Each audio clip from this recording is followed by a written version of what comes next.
Order, order. If members wish to remove their jackets, please feel free to do so.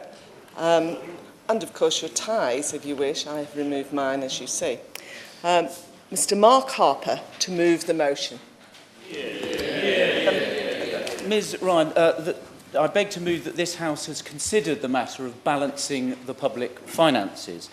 First of all, can I just say it's a great pleasure to serve under your chairmanship in this new Parliament. It's the first time I've secured a Westminster Hall debate since the general election, and I may also say, if you forgive the indulgence, it's a great pleasure to see the Financial Secretary in his place. He served with tremendous distinction in the Whip's office, of which I have the pleasure to lead before the after the 2015 general election. I'm very pleased to see him in the role that he now occupies, and I look forward to him responding to this debate. Now, I'm conscious, Ms Ryan, that there are a large number of members have put in to speak, so I will perhaps speak for a little less time than I had originally intended. The first thing, Ms Ryan, though, I think it is worth drawing to the attention of the Chamber is I'm astounded by how few members there are opposite. And I think actually, if one wishes just to draw some conclusions, I think, from the attendance of this debate, I think we can see that the Conservative Party and our allies in the Democratic Unionist Party actually believe in balancing the public finances, making the difficult decisions that are necessary to make sure that we can grow the economy and create jobs. And I think it's very clear from the turnout on the benches opposite, or should I say the lack of turnout, that the Labour Party isn't interested in balancing the public finances and making sensible decisions. All it's interested in is spending other people's money until the money has run out. And I think that you could tell just by looking at this debate. In fact, we have so many Conservatives here, they are actually having to move right around the Chamber and take over the other side of it, Ms Ryan. Now, what I want to do first, and as I said, because I'll probably have to draw my remarks to a close to let other people get in, let me just do a quick précis for colleagues about what I'm going to argue. We've come a long way since 2010. We've cut the deficit by 3/4. We've had faster economic growth than almost anybody else in the G7 large countries, and we've cut unemployment levels to levels not seen since I was at primary school in 1975. Now, that's incredibly important because these aren't just statistics, Ms Ryan. These are real people getting the opportunities to succeed and to thrive. And they're things we should be proud of. That we could and should have talked about them more during the election campaign. And I was very pleased to see the Chancellor's outstanding speech in the debate on the Queen's speech, where he set out our economic record and our plans for the future. And I think my central message at the conclusion of my speech is going to be that we do face difficult decisions. We face many pressing needs for spending public money, but we also need to raise that money, and we need to make sure we keep taxes low and economic growth moving along. And those are difficult decisions. The Chancellor is the man that needs to make those decisions, and he needs to make those in a balanced way, taking into account all the factors and economic growth, and he needs to make that decision at the budget in the autumn, and Conservative colleagues should give him our support in doing so. And I give way to my honourable friend. Can I congratulate my honourable friend on the excellent speech that he is making? Is it not the case that Britain has become addicted to public sector debt? And actually, the truth is that since 2002, governments of both colours have been spending more each year than we have been collecting in taxes. And if we're going to stop doing this in the future, it's a bit like a drug addict coming off drugs.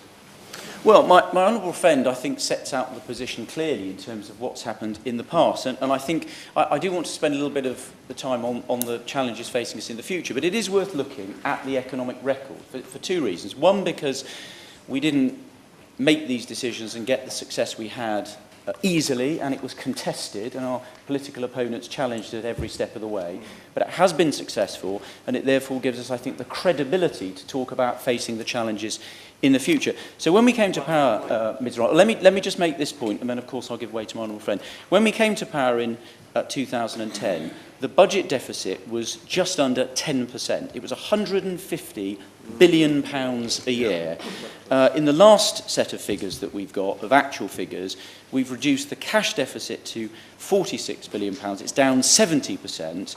And the deficit as a proportion of the size of the economy is down 75% to 2.5%. That's a really significant achievement, and it means that we will start to see in this Parliament the size of our stock of national debt as a proportion of the size of the economy starting to fall, which is incredibly important for the future. My honourable friend. I thank my honourable friend for giving way, and I have to say I congratulate on securing this incredibly important debate. It's not just also a matter of the impact this has in terms of taxes and borrowing and spending, but actually what the government spends actually has a massive impact in terms of personal finances and in terms of interest rates and personal interest rates. If we let borrowing get out of control, it means that interest rates in the real economy rise, and that's when you have repossessions, and that's when you have a depression. Exactly. Well, my honourable friend's absolutely right. Of course, if we let the public finances get out of control and we see interest rates rise, then actually families who are, hard-pressed and are having to make difficult decisions will actually see their mortgages go up and other debts that they have, the cost of those go up, which won't make their lives any easier at all. Ms Ryan, I did say that I would look at the impact of controlling the public finances on the real economy. So if we look at growth, how fast the economy has grown over the past 7 years, we see that if you take the G7, the largest countries in the world, our economic performance is second only to the United States. And interestingly, if you take our nearest neighbour, France, we've grown the economy almost double the rate that they have in France. And in 2014 and 2016, we were the fastest growing G7 country and the joint fastest in 2015. Now, that's a very impressive record. And the reason why I mention it is because our political opponents often pretend that balancing the public finances hasn't worked. And it absolutely has in terms of generating economic growth, of course. Again, congratulate him on securing this debate. And would he join me in welcoming the fact that the reduction in corporation tax to 19% has brought in, I think, the highest yields ever, bringing another 11 billion into the economy? I just wondered whether he had any thoughts about what impact increasing the rate to, say, 26% would have on jobs, but importantly, our ability to reduce the deficit. Well, my honourable friend tempts me to leap forward to the end of my remarks, and I'll just say this at this point. I am going to talk about taxes, and he makes a very good point. There's a big difference between the rates of tax and how much money you raise. Now, as Conservatives, we believe in the purpose of taxes being to raise money to pay for our public services.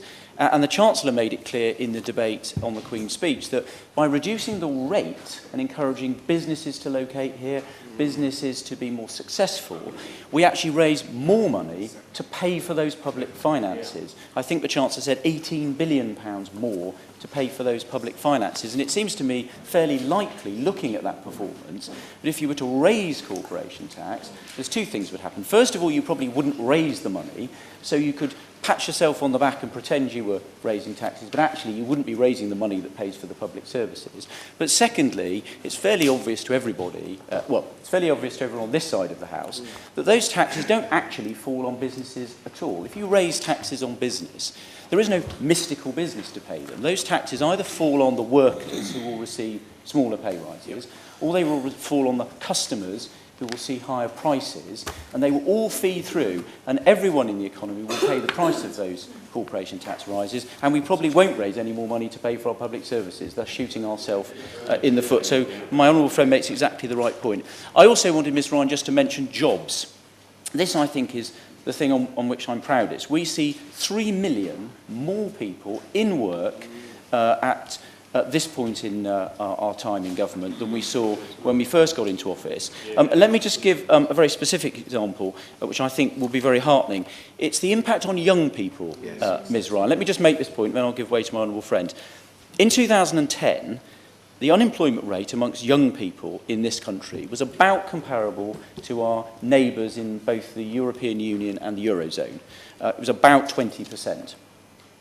After our time in office, Ms Ryan, to this point, we see the unemployment rate amongst young people in those countries broadly flat, up a little bit, still at around 20%. In our country, it's down 6 percentage points to 13%. That's not just a statistic, but it means hundreds of thousands of young people when they leave school, leave college and leave university, have had the opportunity to get a job. And if you look at... let me give way to my honourable friend, because I promised, and then the honourable gentleman. I thank my right honourable friend very much and thank him for this debate this morning. Linking the sort of corporation tax, when we've reduced it from 28% to 20%, we've actually increased the take of tax. Also, as we Brexit the European Union, we will need to encourage more businesses into this company, create more employment through that. So it's absolutely essential that we don't actually put up taxes, we actually reduce them further. And I think that's the difference between us and the opposition. Well, I think my honourable friend makes a very good point. It seems to me at a time when we're going to be leaving the European Union and we want to be more global and more outward looking and we want more companies to locate in Britain, that seems to me exactly if there ever was a good time to put up corporate tax rates, that seems to me exactly the wrong time to do so. The honourable gentleman. Given way, he's talking about the importance of young people and what this government stands for young people, but can you tell us, of that figure that you mentioned earlier on, how many of them are on exploitative 0 hours contract? And if you're so passionate about young people, why won't you pay them a real living wage? Why is it that under 25s are being discriminated by this government? Well, actually, I'm glad you raised that question about 0 hours contracts. It simply isn't true that everyone on a 0 hours contract is being exploited. There was some very good evidence from the Chartered Institute for Personnel and Development, who I think did a survey in 2014, I'm not sure if they've updated it since, which showed actually, I think around 63% of people on a 0 hours contract were satisfied with their terms and conditions, which was actually higher than the number of people on a full-time permanent contract. Most of the people on 0 hours contracts actually found they fitted their requirements because they were either students or people with caring responsibilities. There were, of course, people who prefer not to be on a 0 hours contract, and that's why I welcome the review that Matthew Taylor has published today, where he thinks that businesses employees should have the right to ask their company to put them on a permanent contract. And indeed, if you look at what McDonald's did when they offered this to their employees recently, some of their employees, it's true, said they would prefer to move to a fixed-term contract, but about 80% of their staff on flexible contracts preferred to stay on the flexible contract because it suited them. So I just don't agree with his contention that the 0 hours contract by definition is exploitative. For many workers, it suits them and it suits the business. It's a win-win. But it's completely true, for those who it doesn't suit, it's good if they have the opportunity to move to a full-time or a permanent contract to guarantee them hours. And I'm pleased with Matthew Taylor's report today. The final point that I wanted to make about youth unemployment, Ms Ryan, was just to look at what happens to the opportunities for young people in countries where they don't deal with their public finances.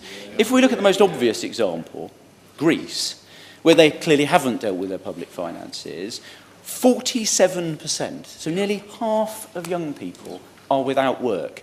So in countries where you don't deal with this issue, you actually damage, probably for their lifetimes, the opportunities for young people. And that's not a country that I want to see. I don't want us to go down that road. I want us to keep focus on the balance of balancing the public finances. And there's a very interesting factor relevant to my own constituency, Ms Ron. I was looking at a debate from 1983 when my predecessor, but two, Paul Marland, was speaking in the House. And he pointed out that unemployment at that time was 15.3% in my constituency, and it was 2% above the national average. And I'm very pleased that 7 years into a Conservative government, I don't just see unemployment in my constituency at 1.6%, but it's actually below the average for the South West, which is at 1.7%, and below the average for the United Kingdom. So actually, for my constituents, I would say our economic record has not just delivered for the United Kingdom and the South West, but it's absolutely delivered for the people in my constituency in the Forest of Dean who now have the opportunity to be in work, which is very important for their families. My honourable friend. I thank my honourable friend who's given a characteristically powerful speech, and that's why it's such a well-attended debate. And in my constituency in Swindon, we've seen youth unemployment fall by a staggering 61%, making a real difference to people's lives. And part of that reason has been the expansion of apprenticeships, with over 10,000 students starting apprenticeships. And I was very proud last week to attend once again the graduation ceremony at Swindon College, where we are equipping young people with the real skills needed. Well, I'm particularly grateful to my honourable friend for raising that. He will know, not everyone in the chamber will know that my hometown is Swindon, and I'm actually attended Swindon College, which is where I did my A-levels. So I'm particularly pleased to hear that that institution is still delivering opportunities. It was the opportunities I got in a comprehensive school in Swindon and at Swindon College that meant that I was the first person in my family to go to university, and definitely the first person in my family to make it to this House of Commons, Ms Ryan, and I'm very pleased to have had the opportunity to do so. And those are the opportunities that I want to see for every young person in our country. So I think that's why it matters. And all I would say about the opposition is that if you look at the fact that over the last 7 years, well, my honourable friends make the point that there are hardly any of them here, outspending, my honourable friend says, is that they oppose all of the reductions in public expenditure over the last 7 years. And if you just do a back-of-the-envelope calculation, it seems to me that the deficit, the debt would have been about over £300 billion higher already based on their public spending plans. And indeed, if they carried on spending at the rate they were when they left office, there would be an extra £1 trillion added to the public debt by the end of this Parliament. And we saw their manifesto at the last general election was just spend, spend, spend other people's money with no credible plan to pay for it. And that way, I suggest, Ms Ryan, is not the route that our country should follow. And in fact, the fact that so few of them are here to defend their plans, I suspect, tells us everything we need to know. Now, having gone through our record and why I think it's been successful, let me just say a few words before I conclude about the challenges that face us. One of the issues, and in fact the one that sort of prompted me to call this debate, is the debate we're having about public sector pay. And that's a very important topic, Ms Ryan. We all know in our constituencies hard-working public sector workers, it's good to pay them fairly for the job they do. But it's also fair, I think, to look at all of our constituents, those that work in the public sector, but also those that work in the private sector. And it's worth just reminding ourselves, if you look from the crash onwards, that of course people in the private sector, a lot of them, when the financial crash happened, actually had reductions in pay, which wasn't seen in the public sector. And at this point, if you look and you compare, according to the Institute for Fiscal Studies, very respected organisation, the levels of salaries in the public sector and the private sector, even when you adjust for qualification levels, public sector workers are still paid slightly better than private sector workers. So even after some public sector pay restraint, actually the levels of pay in the private and public sectors are about the same. And those in the public sector obviously have the benefit of a more generous final salary pension scheme. So I think that's worth bearing in mind. The other point that we haven't heard much talked about is, of course, the 1% pay cap is a cap not on individuals' pay, but on the pay scales on which people are paid. And I think one thing that most people won't be aware of is that even with that pay cap, many workers in the public sector, because they've moved up those pay bands, will have actually seen significant rises in their pay. I think the average in the National Health Service is, I think half of staff have had a pay rise of over 3%, and I think teachers have had an average pay rise of 3%, because many teachers, unless they have a performance issue, will move up those pay bands through their career. And that's on top of the 1% pay rise. So I just think you need to look at all of those facts and have the debate conducted in that proper spirit. The final thing I'd say is that there are many pressures on public spending. There's public sector pay, there's funding for our National Health Service, there's funding for social care, colleagues want more money put into schools. There are many, many pressures on public spending, and part of the challenge of being in government is you can't say yes to everybody. You have to make choices and you have to set priorities. And the right way to do that is to look at the public the forecast for growth in the economy and how much tax revenue you think we're going to have. You have to look at the recruitment needs in the public services, and you have to look at all those things together. Let me take an intervention from the Honourable Gentleman who was standing earlier, and then I'll take one from my Honourable friend. The Honourable Gentleman. Thank the Honourable Member for giving way and congratulate him on securing the debate. Just on the issue, on the overall issue of rebalancing the public finances, would you agree with me that an example of effective and pragmatic expenditure has been the recent announcement between the Prime Minister and the leader of my party, where investment in an area of the United Kingdom such as Northern Ireland, where there has been a very high dependency on the public sector in an effort to reduce the debt that is due to Northern Ireland by the creation of private sector finance and private investment to create better investment opportunities and more jobs, is a very good idea and a very good project for the rest of the United Kingdom to follow. Well, I welcome that intervention from the Honourable Gentleman, because actually one of the things we set out in our manifesto, and the Chancellor, I think, set out in the House of Commons, is actually our plan to invest across the United Kingdom in things like infrastructure, things like broadband, to help the whole economy be more productive, businesses be more productive, which is how we raise the tax revenue, grow the economy and create the jobs which enable us to spend money in our public services. My honourable friend. Giving way and congratulating on securing the debate. And he's right to highlight the importance of jobs growth and apprenticeships and things that should be at the forefront of any general election debate in any normal time. But would he also agree with me that our public services are under real pressure at the moment? I think we have to recognise that, and I speak as someone who works in those public services, and I see that in my working life there. And according to the latest forecast, the target, a structural deficit of less than 2% of national income in 2020-21 will be comfortably met by sticking to the current tax and spending plans. So there is about £25 billion worth of leeway to invest a little bit more in those very important public services, whilst at the same time paying down the deficit in a responsible manner.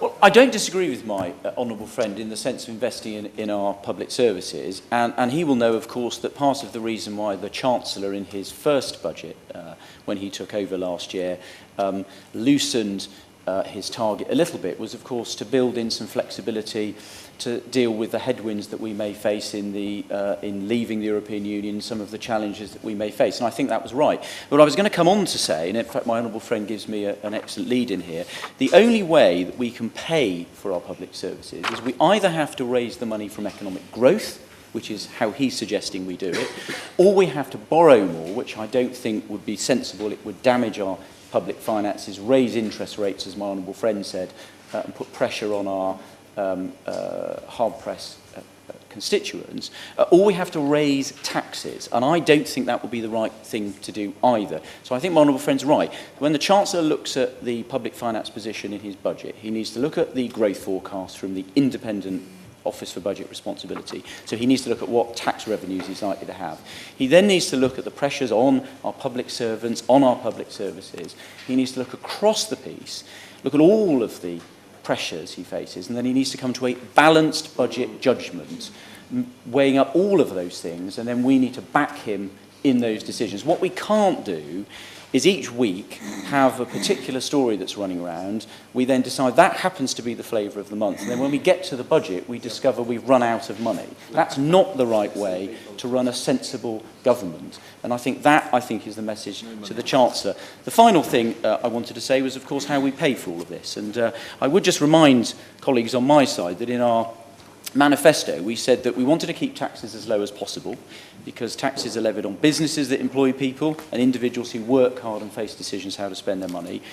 We will always be the party that keeps taxes as low as possible, and we want to reduce taxes on our businesses and on Britain's working families.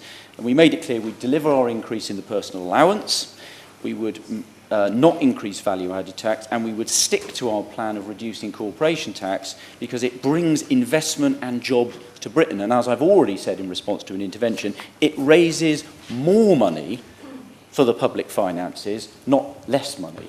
So I think we need to stick with that plan and give the Chancellor the opportunity to do so. So in conclusion, Ms Ryan, any government worth its salt needs to stick with sound public finances. That's how you get the growth and the jobs and the investment in our public services that we all depend on. There are always pressures. There are always more pressures than can be paid for public spending. It's a difficult job for the Chancellor to balance all of those things. And what we need to do as Conservative colleagues is to give him the space, listen to all of that input. We can make those bids to him privately, and then he needs to balance all of those things, taking it all into account, come up with that balanced budget judgment in the autumn. And we need to back the Chancellor, and that means we will then be backing our country, backing its growth prospects, and backing the prospects for jobs, growth and prosperity for all of our constituents. And I commend this motion to the House. The question is that this House has considered balancing the public finances. I intend to start with front benches at about 10:30. So given the number of members who wish to speak, I would suggest you limit yourselves to a maximum of 4 minutes, if not a little less. I'm not going to apply a time limit at the moment. We'll see how we go. Chris Evans. Thank you, Ms Ryan. Thank you for calling me in this very important debate. And I'd also like to pay tribute to the Honourable Member for the Forest of Dean, who gave a very interesting and succinct speech, as he always does. He's come to be known in this place as a very deep thinker about all matters economic, and I hope one day that he returns to the front bench, which he's sorely missed from. Miss Ryan, I feel somewhat like Custer at the Battle of the Bighorn at the moment, as the Comanches come running towards me. And I want to apologise to Tories present for pouring water on some of the more political points that the Honourable Member for the Forest of Dean raised. Over the past 7 years, the government, I believe, has been very good at one thing. That is patting themselves on the back and congratulating themselves on what a great job they are doing on the economy. Even though so many families are more pessimistic than ever about the future, the government will still trade on the myth they're overseeing a strong and robust economy. When they were elected in 2010, they were given a mandate alongside the Liberal Democrats to bring about real change. Intentionally, I believe, Ms Ryan, allowing people to believe the deficit and the national debt were one and the same thing. They told the British people in 2010 they would pay off the debt and bring the budget into surplus by 2015. We are now in 2017. They have failed. Despite it being enshrined in legislation in October 2015, the government has now abandoned its plans to achieve a budget surplus by 2019-20. The Chancellor of the Exchequer has said the previous commitment will be replaced with a vague pledge to deliver a budget surplus as early as possible in the next Parliament. Since we've had a general election since that statement was made in November 2016, I imagine this could happen in the next 5 years. According to the IFS, even reaching this is likely to be difficult. The deficit this year is forecast by the Office for Budget Responsibility to be 68.2 billion, or 3.5% of national income. This is high by historical standards. Over 60 years from 1948 until the eve of the financial crash and associated recession, average UK government borrowing was 1.9% of national income. Yes. About closing the deficit. Why has the Labour Party at each and every opportunity thwarted every attempt to keep it under control? And my honourable gentleman, as he knows, I know his constituency very well. I believe that what we said was there was a rush to pay off the deficit, an unnecessary rush set by the former Prime Minister and the previous Chancellor to pay off the debt. What we actually said was it needed to be slower. What we were concerned about was high unemployment and a double-dip recession. That may have come about but for monetary policy.